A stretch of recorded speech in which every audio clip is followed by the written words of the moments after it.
Сәлем достар, баршаларыңызға. Бұл видео сіздерге пайдалы болады деп ойлаймын.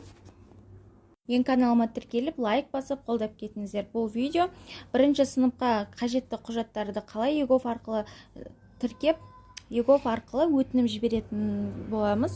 Ол қалай болады, соны көрсететін боламын. Осылай егов порталына кіріп аласыздар. Сосын ең баста бетте міне үшінші тұрған білім деген жерді басасыздар. Орта білім деген астына түсесіздер. Міне осы жерде бірінші сыныпқа қабылдау үшін құжаттарды қабылдау ең бірінші тұр, соны таңдайсыздар. Осы жерде қызметті онлайн алудың астында міне қандай құжаттар керек, сол тұр сіздерге. Ең бірінші 3-4 суреттеріңіз және 52-ші анықтамасы, одан кейін 65-ші анықтама, яғни вакцина туралы. Сол құжаттарыңызды алдын ала PDF форматқа салып дайындап аласыздар. Ары қарай онлайн сұрауды басасыздар. Бізде 3 қадам шығады. Бірінші қадамында өтініш түрін анықтаңыз дейді. Құжаттарды қабылдау және білім беру дегенді таңдайсыздар. Одан кейін сіздерде данныйларыңыз шығады, баланс номерлеріңіз шығады, қосымша номер енгізсеңіздер де болады, емайлдарыңызды, сосын өтініш кімнен беріліп жатыр, соны жазасыздар, ата-анасы. Одан кейін бала таңдауды таңдап, балдарыңызды қайсысын жіберіп жатырсыздар, соны таңдайсыздар. Одан кейін шағын участка бойынша білім беру ұйымы таңдағыңыз келе ме десе, жоқ дегенді басасыздар. Оқу түрі күндізгі, оқу жылы осылай шығып тұрады, және сыныпты бірінші қылып тұрады. Одан кейін аймақтарыңызды таңдайсыздар. Қай аймақтан мектепке жіберіп жатырсыздар, сол аймақтың адресін белгілейсіздер. Аймақтарыңызды белгілеп болған соң аудан дейді. Сіздер қай ауданнан жіберіп жатырсыздар, аудандарыңызды белгілейсіздер. Одан кейін барып, ауданды белгілеп болған соң, ол жерде сіздерде мектептеріңіз шығады. Мектептеріңізді белгілейсіздер. Мектептеріңіздің адресін белгілейсіздер осылай.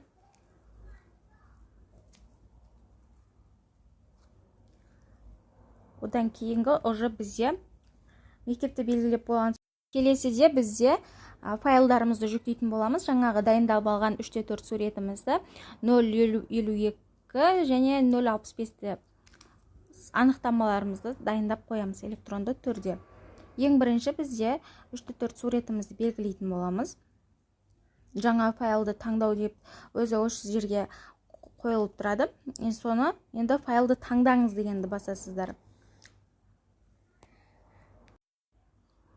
Ары қарай 052-ші анықтамаларыңызды дайындап қоясыздар, файлдарыңызды PDF форматтағы. Осылай файлдарыңызды жүктеп қойған соң, 2 галочка тұрады ең астында. Сол галочкаларыңызды белгілейсіздер.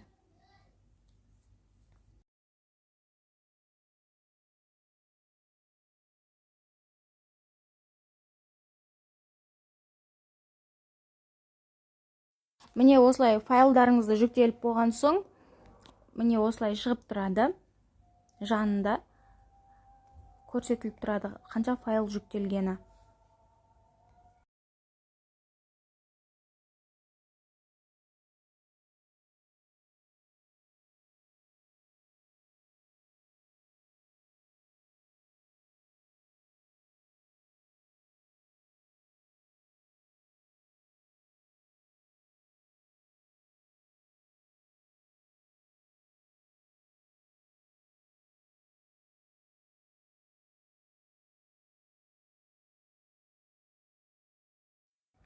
Осылай галочкаларымызды қоямыз, одан кейін сұрау жіберу және қол қоюды таңдайсыздар. ЭЦП ключтарыңызбен қол қоясыздар. Ол кезде бізде уже екінші шаққа өтті. Электрондық цифрлық қолтаңба ЭЦП қолдану, қол қою дегенді таңдайсыздар. Ақпарат тасымалдағышты таңдайсыздар. Міне осы жерде сіздерде ЭЦП-ларыңыз шығады, ЭЦП-мен қол қоясыздар.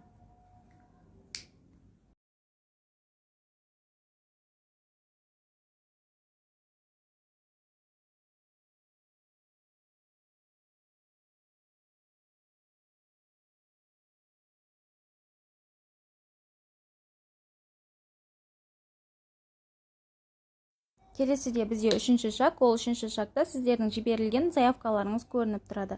Bir жұмыс күні уже сіздерге ответ келеді. Мектеп ар жақта сіздерді қабылдағаны жөнінде. Сол кезде мәртебені жаңарту деп жаңартып осылай тіркей бересіздер.